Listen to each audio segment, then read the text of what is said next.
Fucking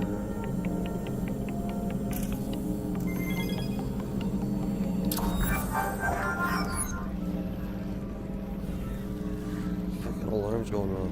My girlfriend's alarm. My wife's alarm.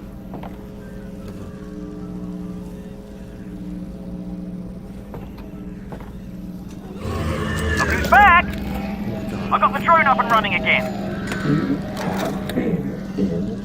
Ignore that. We'll meet you outside.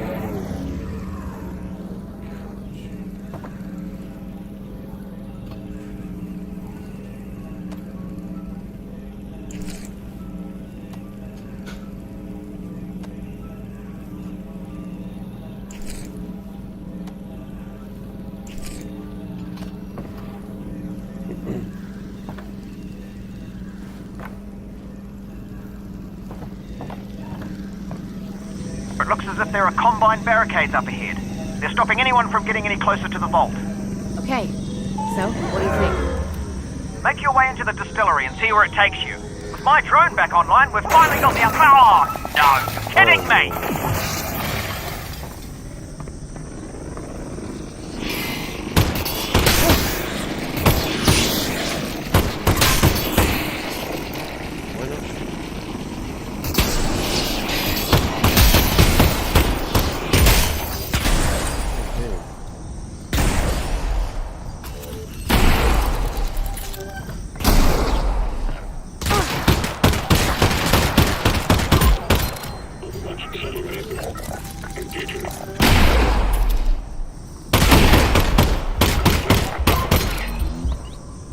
He's fucking making me.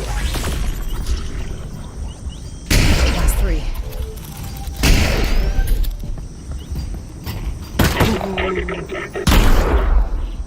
You're a fucking asshole.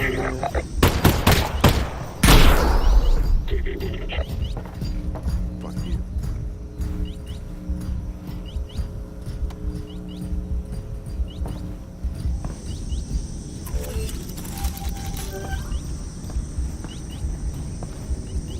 Where is this?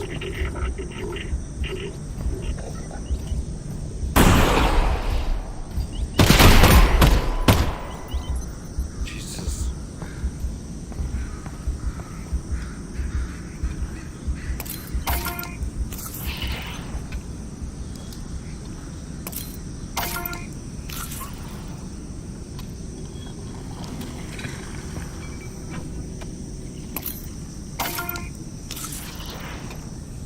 Last one. Last one.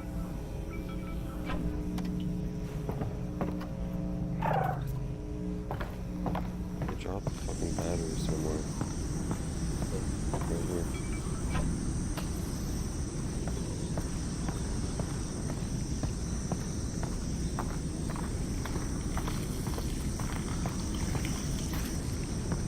Where's this battery even go?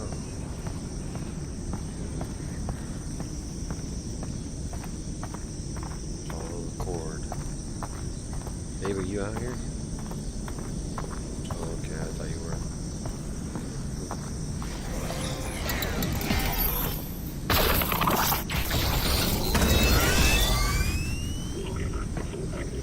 Oh shit. I wanna hate that shot.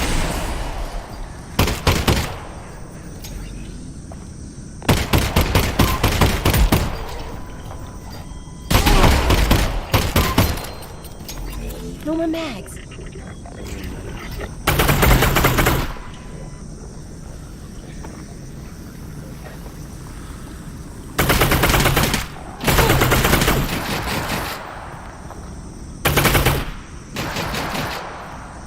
Looks like we'll run up on this one.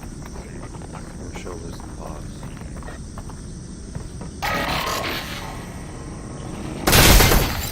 What up, fool? Hey man, you wanna party?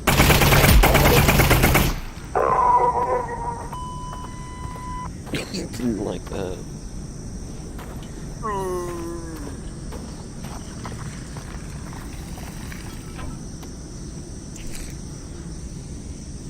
Okay, so I triggered this, which is now on.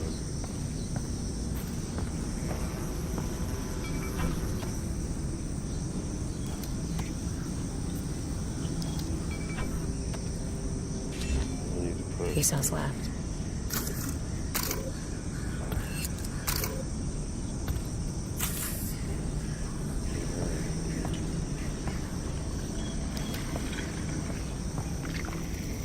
Well, I'm supposed to be in there.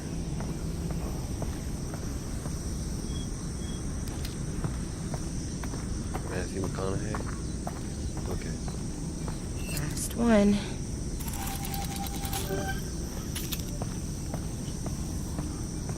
I'm out.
Oh.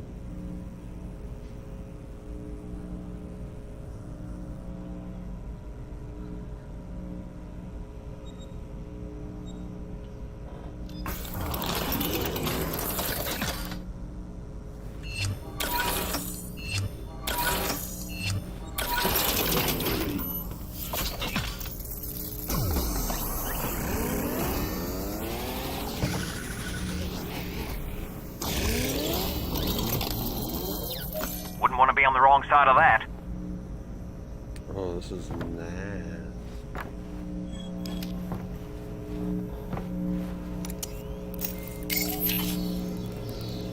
We're in trouble now. Where's this go? This one goes up.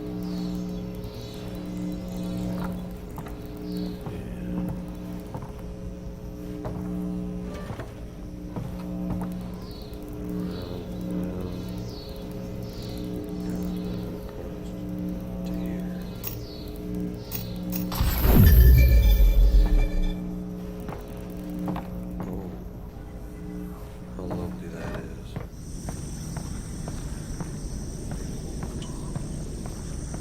Bad guys could pop out.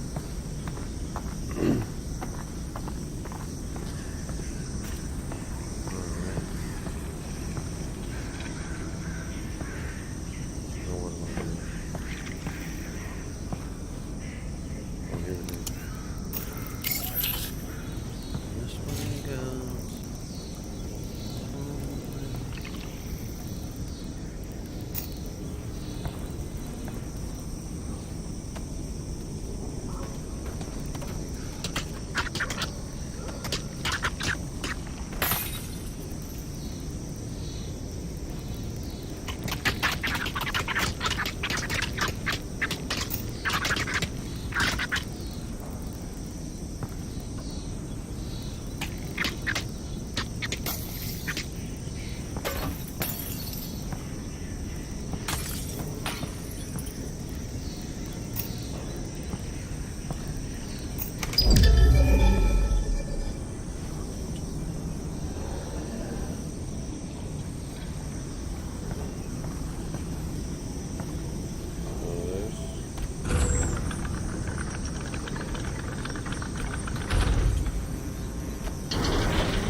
That looks good, I guess.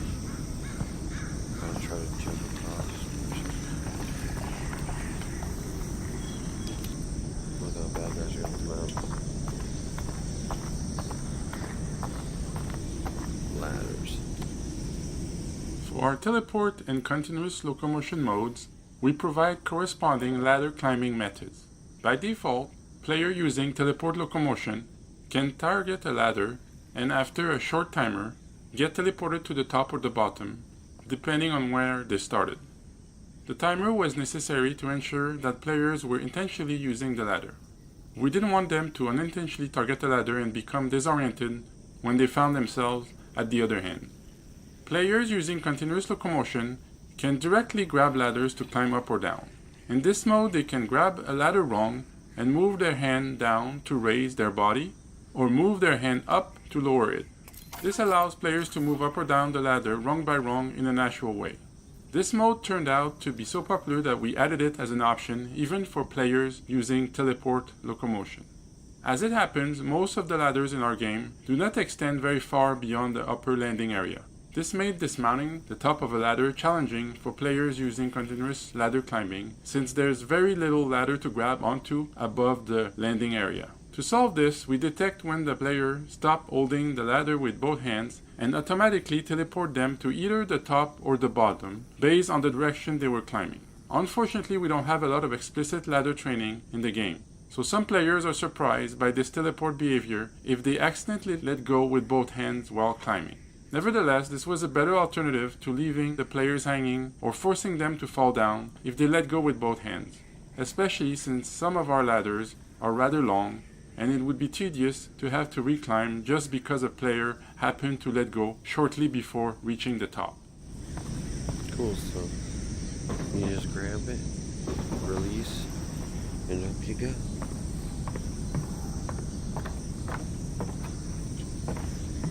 It's really cool. Nothing.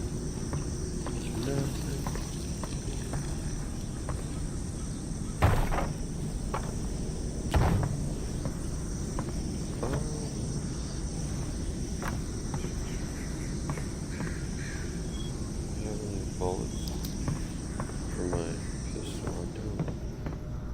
I have like 10.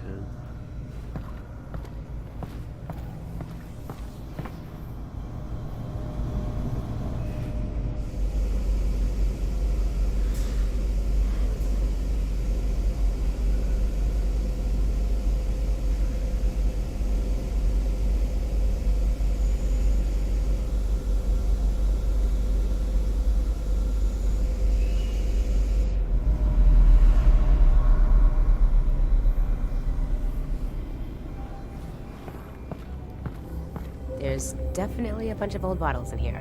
Does alcohol go bad? It only improves. It's all good, Alyx. Russell, you're breaking up. The vodka's good, Alyx. The vodka is good. The vodka is good.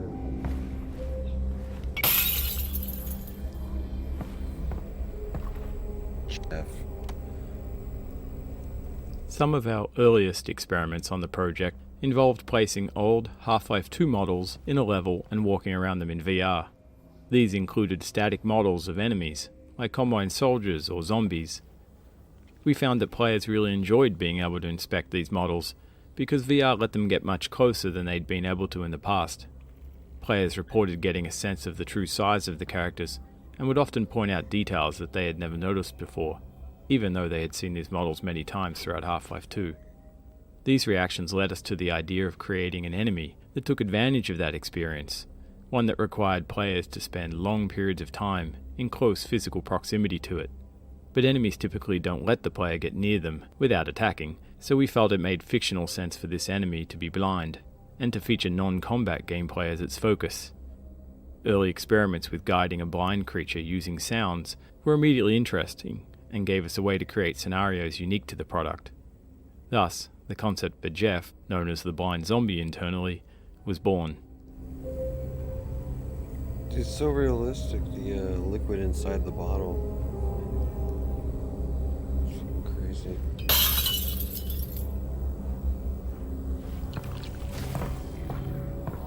Yeah.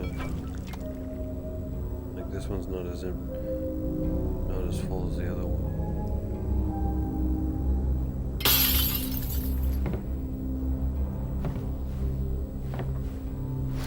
Let's see.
The Zen flora you see on the wall here, which we refer to as Zen ears for obvious reasons, animate in reaction to the same sounds as Jeff. Early in development, we would observe situations where playtesters would fail to notice Jeff becoming enraged by a sound. If the player died as a result, they felt frustrated and wronged. We worked to make Jeff's animations and sounds communicate his level of aggression to the player as clearly as possible. But if players weren't looking at Jeff, they could still be caught unaware. Adding these Zen ear growths to the environment was a way for us to help players be more aware of Jeff's reactions to sound. The Zen ears work as an extra layer of visual feedback for Jeff's behavioral state, one that lives in the environment instead of on Jeff himself.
Alyx, come in, Alyx. Alyx? Oh, there you are, there you are. There's no straight shot to the vault. I'm gonna head inside and find a way out.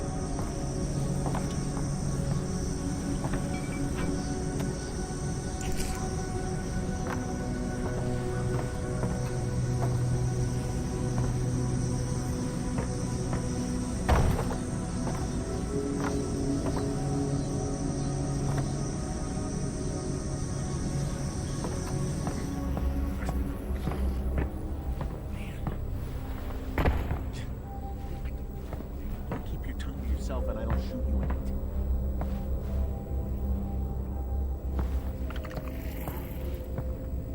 Alyx! You're never gonna believe... Russ? Right from the beginning of development, we intended to feature a variety of visually distinct Zen flora and fauna in Half-Life Alyx. But we didn't yet know how these visual elements would be used to craft interesting gameplay. Referred to internally as Zen clams, the Zen plants you would see here were originally built to add visual flavor to the world and were only lightly interactive. They would track the player's head and hands and would close tight if the player got too close. When we began working on Jeff, we wanted to find surprising new ways to use sound as a core gameplay mechanic. In particular, we wanted to make players wary of the environment around them.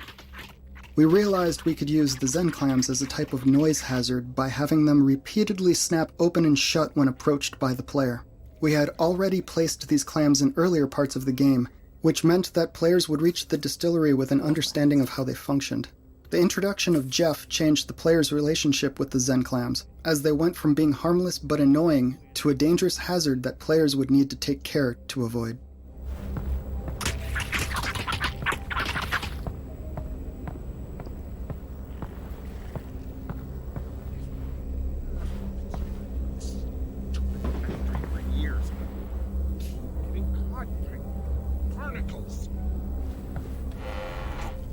Hey, you with the blood on you. You with the blood. Hey, got a little situation here. Yeah, you sure do. You don't happen to have a gun on you, do you? Yeah, look at that. It's Early versions of the distillery explored a variety of methods for subtlety, teaching players how Jeff works without any explicit exposition. Though some of the training techniques were quite successful, anything less than a complete understanding of Jeff's behavior resulted in players bungling their way through this section of the game and having a terrible time doing it. Eventually, we determined that explicit training was necessary, and that's where the character of Larry came in. Larry acts as a gate, delivering critical information about Jeff's behavior before allowing the player to proceed. It's a dense learning environment and a delicate balancing act, ensuring that we deliver the rules of Jeff while still making Larry an interesting character. To spread out the exposition, you'll notice that it's distributed over a few different story beats as Larry first introduces Jeff, then demonstrates Jeff's predictable reaction to a breaking bottle, and finally explains that the player can prevent their own coughing on Zen spores by covering their mouth. Thanks. What the hell was that? Oh, that's Jeff. Jeff? Oh, don't worry. You can't see. Ears just fine, though. Got an ear like Mozart. Who? All right, now let me help you out. All right, see you on the other side, Greenmore. And keep your voice down.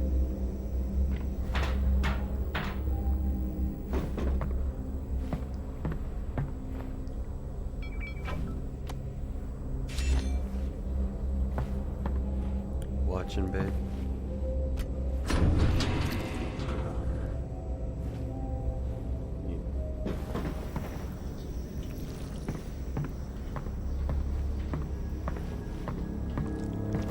Wait, no, There he is. Jeff. Right, watch this.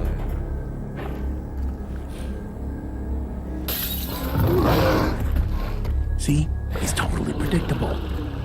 But he will rip your arms off if he finds you.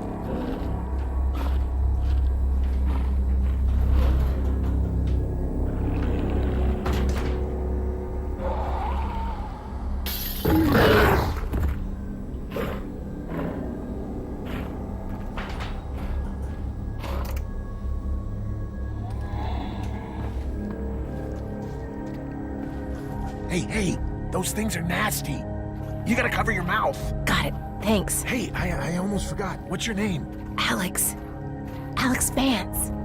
Hey, Alyx, I'm Larry. Nice to meet you. Try not to get killed.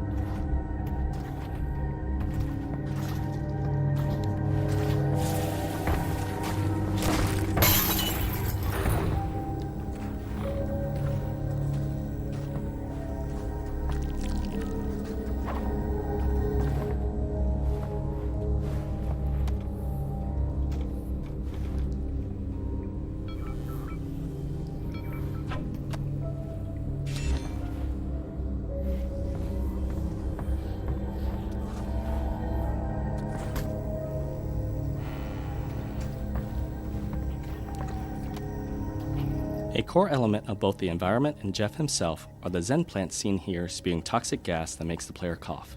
These were not created to be merely ornamental or to support the novel VR interaction of players covering their mouth.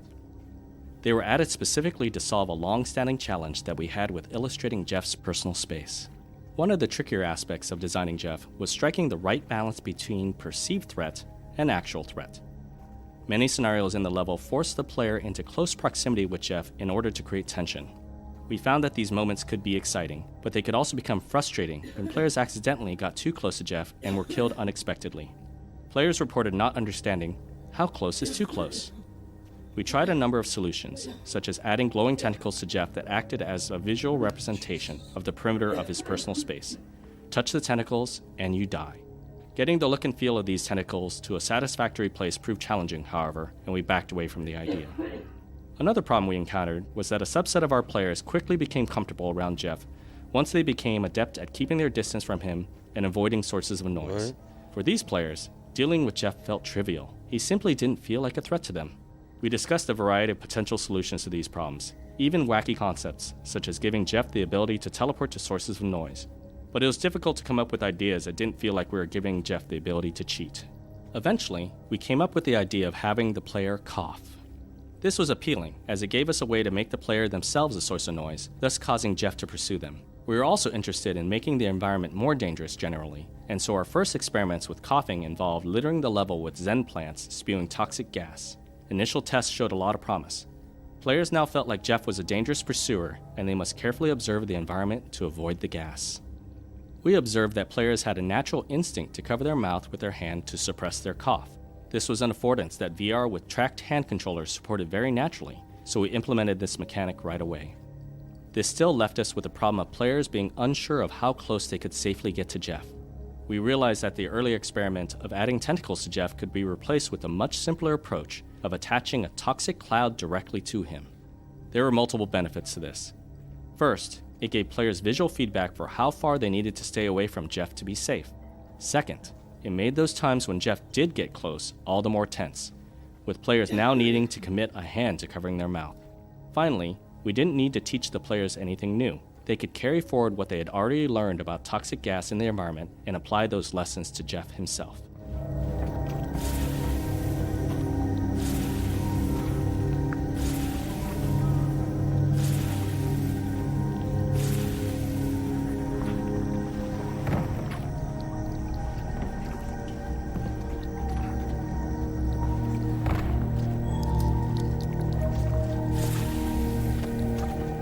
One of our major goals in the design of Half-Life Alyx was to reach the widest possible audience. This meant developing for all of the major VR hardware in the market, as well as accommodating different-sized play spaces, traversal preferences, and so on. The accessibility option that had the most knock-on effects into the design of the game, from controller bindings, to game logic, to level design, was the support of a single controller mode, for players who don't use two controllers. In this mode, reloading is performed by moving the weapon to the shoulder and pressing a button, much like arcade games which require the player to fire their weapon off-screen to reload. The flashlight was modified to attach to the primary hand, and gas masks were added so that players could muffle their coughs hands-free. Even the gun used in the final Strider battle, with its two-handed aiming and reloading controls, was modified to be operable with one hand.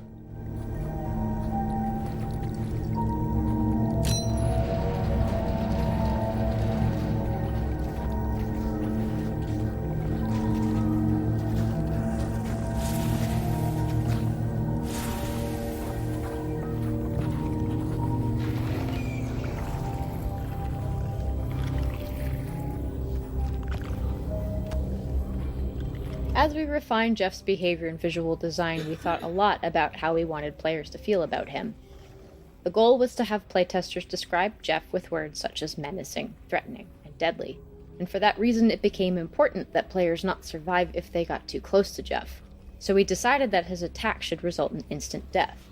This would teach players unambiguously that Jeff was too dangerous to trifle with, but it left us with the challenge of teaching this to players without necessarily killing them.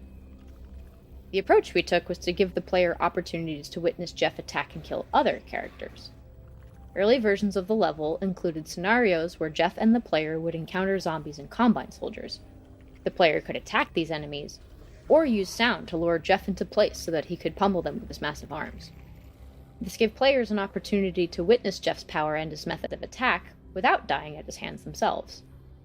Unfortunately, this outcome wasn't guaranteed, as some players would opt to kill those enemies themselves, and having these other characters present was also quite expensive in terms of animation, sound, and level content. We were already grappling with the challenge of keeping this level well-paced and within scope, and so we cut these sections. But this still left us with the original problem of how to demonstrate Jeff's ability to kill without killing the player. We chose to address this by adding beats to existing animated sequences. For example, when the player opens this two-handed roller door, we added a head crab for Jeff to munch on in full view of the player. We also added a similar beat to the later elevator ride, with Jeff smashing a head crab against a wall before melting it down with acid. Even though Larry instructs the player on the basics of how Jeff works, we found that we needed to let players test those rules without having Jeff in their immediate personal space. If we made players first interact with Jeff face to face, they often fell to pieces and forgot the rules. They would die over and over again, and their fear of Jeff would quickly turn into frustration and annoyance. This area was created to serve as a training playground, where players can observe Jeff reacting to various sounds while remaining safe from his attacks. It contains many of the elements that are encountered throughout the rest of the level, including some falling bottles, a padlock that needs to be shot, and various types of Zen plants. Jeff remains close enough to feel threatening, but he cannot attack the player. Players can spend as much time here as they need to, and move on when they feel like they've got a good grip on how Jeff works.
Jeff's character design went through several significant revisions over the course of development.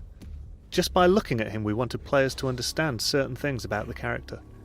Our first priority was to communicate his blindness. Second, we wanted the character to feel physically imposing. After all, the entire concept of Jeff had grown out of our observation that just being close to a character in VR could make for a powerful experience. Finally, we wanted players to understand the blind zombie's behavioural state at a glance. Is he feeling angry? Did he just hear something and is feeling curious? And so on. The first design that we modelled and animated was a sort of combine worker robot. The robot's face featured a holographic display that could flip between different icons that represented its state. A large piece of rebar jutted out of the back of the robot's head, sparking electricity and spewing smoke. This was meant to demonstrate that its visual sensors were impaired, making it blind. We made the robot tall and hulking. It looked heavy, unpredictable and dangerous. However, player reactions to this robotic design showed that it had problems. Players would initially focus on the head's holographic display. Parsing the face and understanding the meaning of the icons proved too challenging for players, and even worse, this element distracted from the rebar poking through the robot's head and their understanding that it was blind. Players found the robot imposing, but we weren't getting the deeply visceral reaction of fear that was desired. A trip back to the drawing board landed us with the more organic character you see in front of you. Drawing inspiration from the idea of coal miners succumbing to the black lung, we focused on the concept of a member of the Combine's Zen cleanup crew that had succumbed to the Zen infection. This gave us the visceral reaction from players which we were looking for. A human face is still visible, but the eyes are clearly decayed, communicating blindness. The organic nature of this design allowed us to lean more heavily on audio to feed back the behavioural state, with animalistic grunts and roars that came to include more human-sounding elements over time.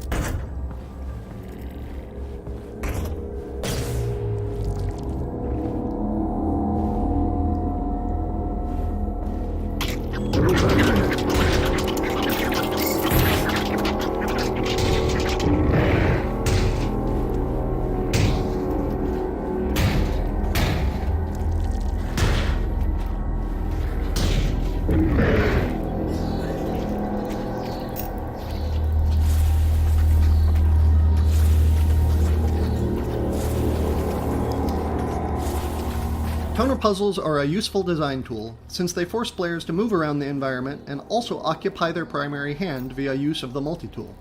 In this area, the player has to aim their flashlight to navigate, point their offhand to teleport, cover their mouth to prevent coughing, follow wires with the multi-tool, and potentially pull bottles with their gravity gloves. The player has to make trade-offs as they proceed, since their two hands are overcommitted by design. One-handed players are even more overwhelmed by these many tasks. This is why we littered the distillery with gas masks the player can attach to their mouth so they won't have to use a hand to muffle their cough. This toner puzzle went through several revisions, many of which left Jeff free to roam while players worked on the puzzle. But this resulted in players having to juggle too many elements at once, and their fear of Jeff quickly turned into frustration. The solution was to keep Jeff locked up while players solved the puzzle, with his distant roars maintaining a level of tension. We were then left with the problem of how to release Jeff so the level could continue. Initial ideas involved having Jeff break out from the freezer on his own when the puzzle was complete, but this felt contrived and scripted compared to having the player free Jeff from the freezer. The toner puzzle mechanic gave us a logical solution to this problem, with the added benefit of creating a moment of high tension for the player when they realize they're going to have to open the freezer door and release Jeff in order to proceed. This is where I got scared shoes.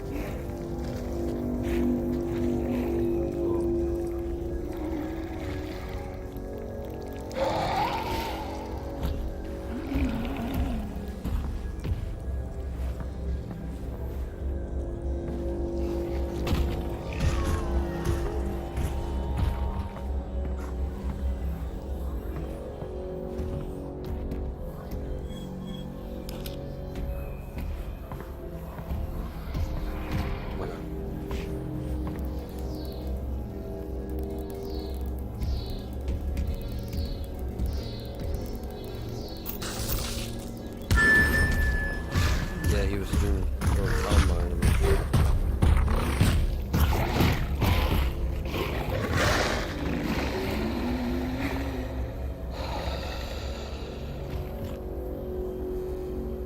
He was part of a cleanup crew or something.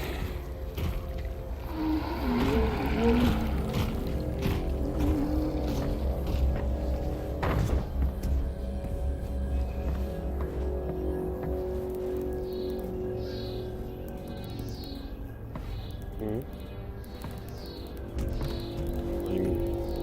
The bottom? No, it's he got some sort of disease.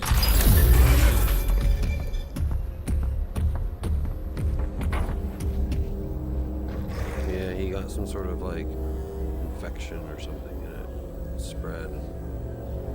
Yeah. Yeah. Yeah.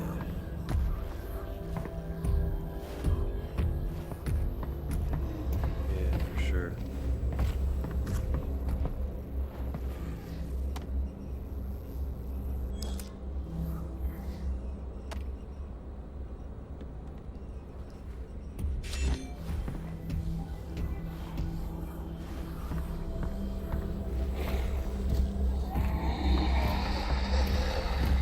Come in here.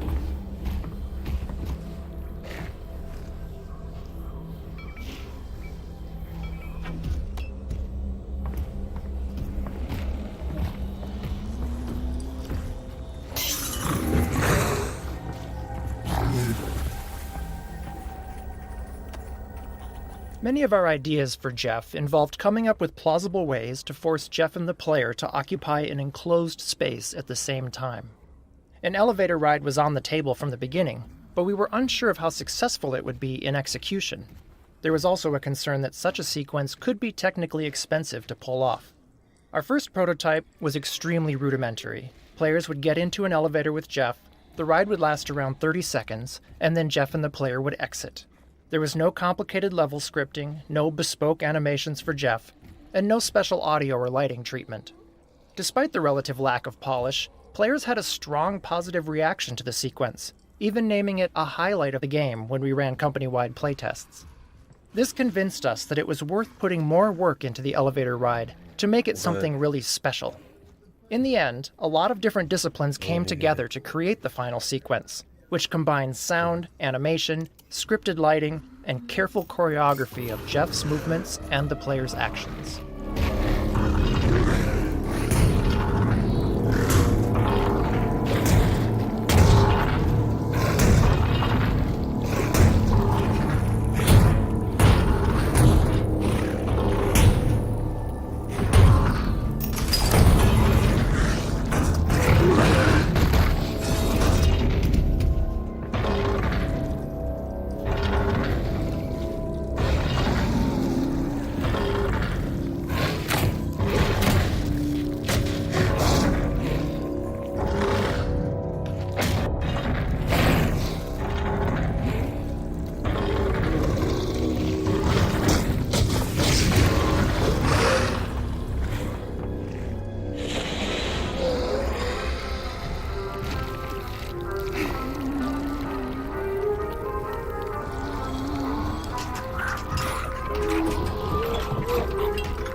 Most of the time, the noises that attract Jeff are created by the player, who is either actively trying to lure him to a new location, or has perhaps made a noisy mistake that could have been avoided. The key point being that the player feels some amount of responsibility for the noises being made. The goal of the upcoming hallway was to flip that idea on its head, if only for a moment.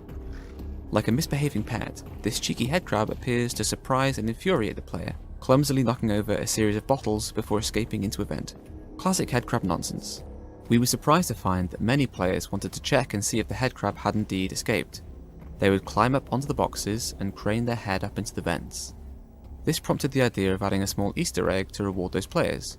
Try it, and you'll find that the cheeky crab has indeed escaped to be annoying another day. The cost of adding these sorts of secrets needs to be weighed against the potential for players to actually discover them. In this case, our playtest observations made the cost appear worth it, in particular for the impact it would have in making the world feel more real, a full reality where living creatures go about their lives even if the player isn't there to witness them.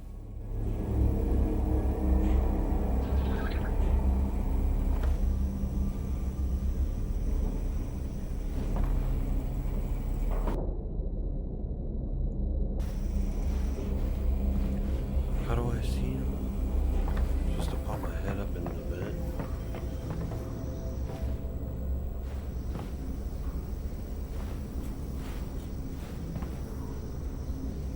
The fuck?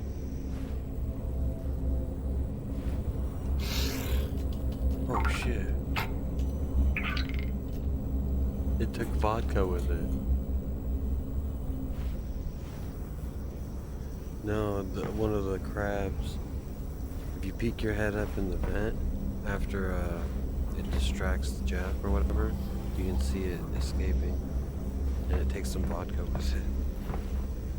The crab does. Yeah.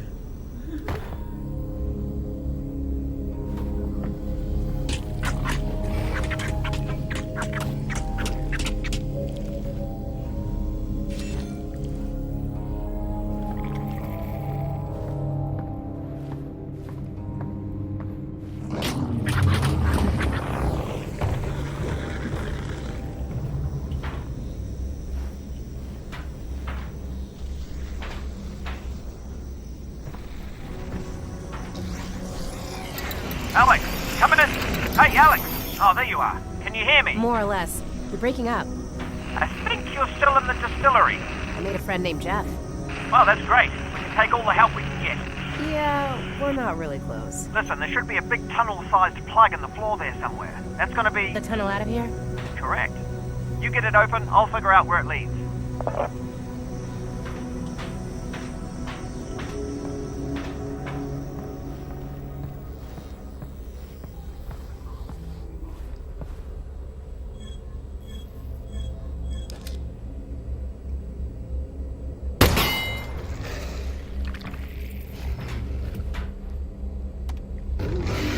Since the entire premise of Jeff hinged on keeping Jeff and the player in close proximity to each other, the distillery map was constructed as a series of chambers connected by one-way transitions. Early on, we used two techniques in concert to keep Jeff and the player together throughout the level. First, each new area was gated with a special locked door. These took the form of impenetrable Zen membranes that only Jeff could tear through. The player would lure Jeff to the membrane using sound, and Jeff would break it open so that both Jeff and the player could proceed. We had always had a goal of having players describe Jeff in adversarial terms, as a constant pursuer or a thorn in their side. The problem with the Zen membrane concept was that it led to players describing Jeff as a useful tool, or worse, an angry co-op partner, rather than something they feared. Another way that we would keep Jeff and the player together was via the use of one-way drops. Jeff would fall off catwalks, platforms, and ladders into each new area. These drops functioned as intended, but just like the Zen membranes, elicited an undesirable reaction from players, especially when repeated multiple times. Watching Jeff do these pratfalls left players feeling like he was less dangerous. They felt sorry for him, and even laughed at him. Eventually, we realized that we could use combined force fields, which the player cannot pass through, as a way to create one-way doors. These force fields allowed Jeff to move through them, but required the player to follow via another one-way path. This allowed us to build thresholds where Jeff and the player could both move forward while eliminating the awkwardness of the Zen membranes and avoiding the repeated falls that had previously made Jeff look so clumsy. Combined force fields also had a few other benefits. For one, They gave Jeff a convenient way to take a backstage route that is inaccessible to the player, like the one at the bottom of this ladder. They also tied in nicely with Jeff's fictional background as a former member of the Combine Zen cleanup crew. Creating an experience with such a heavy focus on audio presented some unique design problems. The primary challenge was determining which sounds Jeff should be able to hear and making sure that players understood the rules. Half-Life Alyx contains a vast array of physics objects. However, through playtesting we found it best to use only a small set of them in the distillery. We needed to pay close attention to each object that we did include, particularly to audio design for collisions between the object and the various surface types used in the distillery. It was important that what players heard matched their expectations for how Jeff would react. In early testing, we would find individual cases where players would say things like, "I don't know why Jeff got angry," or "I would have expected that noise to attract Jeff." Over time, we identified these cases of confusion and addressed them one by one. It was vital that players always be able to identify the cause and effect of a noise that might attract Jeff. Failing this meant players were left feeling like Jeff acted randomly and they'd grow frustrated. Some experiments failed in this area. At one point, parts of the level were littered with piles of broken glass that would make noise if the player walked or teleported over them. Few players would notice the broken glass and were then surprised when Jeff attacked, so this concept was cut to avoid confusion. We had to be wary of the opposite case too, where players would expect purely aesthetic elements to present a noise hazard. For example, at one point we had placed shallow pools of water seeping in among the floor tiles. It looked really cool, but it confused some of our playtesters who thought that the sound of their footsteps splashing through these puddles would be audible to Jeff, even though we never intended that to be the case.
done.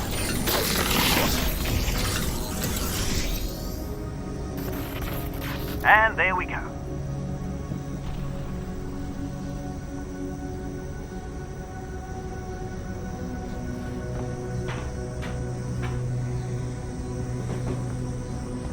Security alert. Reminder, ground team. Mission failure will result in permanent relocation. Response code. Breach. Maneuver. Inoculate.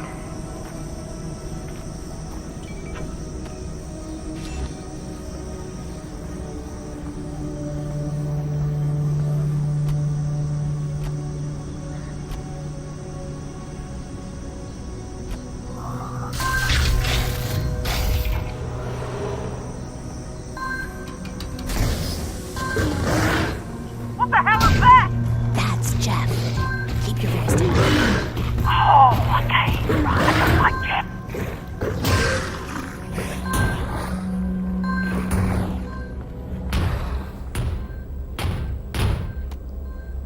Figuring out how to end the player's journey through the distillery involved a lot of discussion about how players would ultimately end up feeling about Jeff.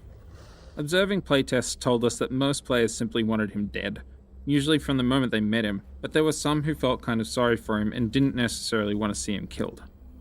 Our first version of the ending involved the player's actions unintentionally resulting in Jeff being attacked and dragged away by antlions. Part of the goal was to demonstrate that the antlions are even more powerful than Jeff, to amp up the tension just before players have to square off against antlions themselves. This ending left players feeling a little empty. They felt detached from Jeff's demise and wanted to be more directly involved. Dark stuff, to be sure. Plus, we weren't really servicing those players who felt sorry for Jeff and didn't necessarily want to see him killed. There were other problems too. The antlion attack felt random to many players, which reduced its impact. And because Jeff presumably died off-screen, players were left without a sense of closure. This prevented players from being able to switch gears and settle in for their encounter with the antlions. The trash compactor was a solution to these problems. It gave players the opportunity to decide Jeff's fate and be left with a sense of closure whether they decided to squash him or just leave him imprisoned. Even so, it has to be admitted that most players seem to crush Jeff with zero hesitation. Monsters. Sure. Okay.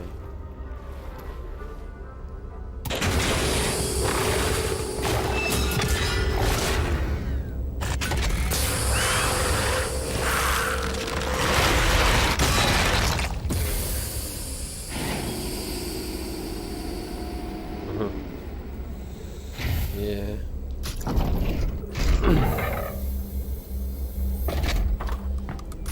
Oh my god, Jeff, are you okay?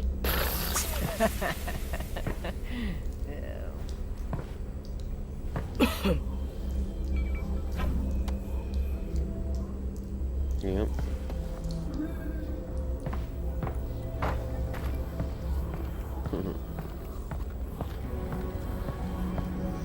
Oh, what did you do to Jeff? Yeah, I trapped Jeff in a trash compactor. And then I crushed him. God damn! Well, I hope you came across some of the good stuff. See you around. Okay, the coast is clear. Time to get that plug open so we can get through those tunnels.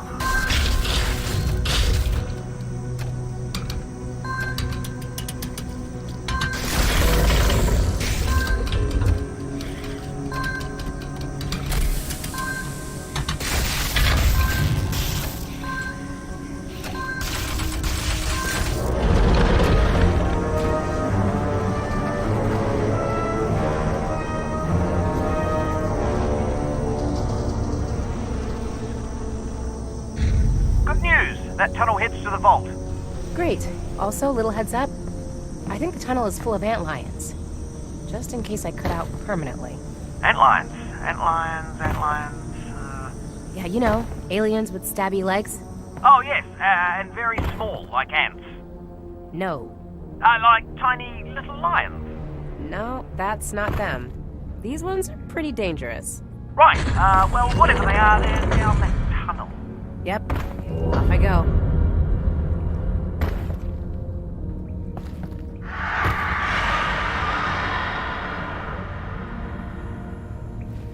First time I opened this tunnel, I fell in and died. because I fell too far.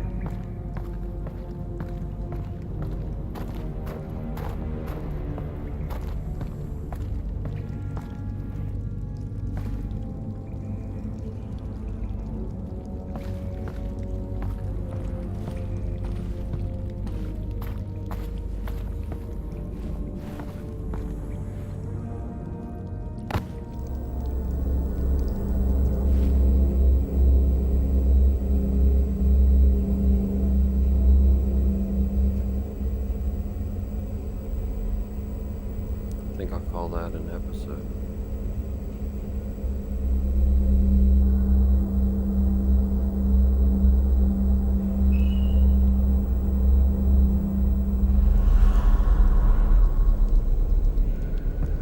Captivity. Okay. So I need to